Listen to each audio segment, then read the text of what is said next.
Welcome to the Windows Club.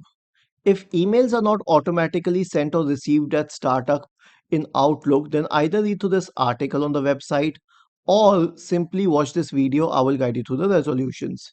The first solution is to check the internet connection on the PC. For this, all you need to do is open your favorite website, like I will open the windowsclub.com. If it works fine, then the internet is working fine. The next solution is to make sure Outlook is connecting to the mail server. Now let me assume that I am using the mail server for gmail.com. To check if Outlook is connecting to it, I will ping Gmail. This can be done as follows. Press the Windows key and the R button together to open the run window. In the run window, type the command cmd and hit enter to open the command prompt window. In the command prompt window, type the command ping space gmail.com and hit enter. This will start pinging Gmail. If you get 4 replies, it means everything is well and good.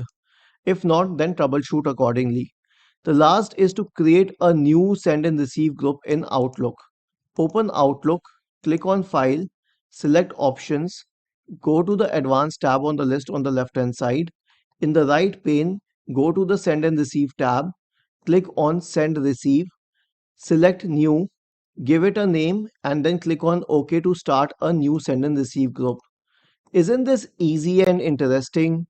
If you have any doubts, please go to the original article on the Windows Club, scroll down to the comment section and write your query. We will surely answer to it. Do not forget to subscribe to the channel. Thank you for watching this video and have a nice day.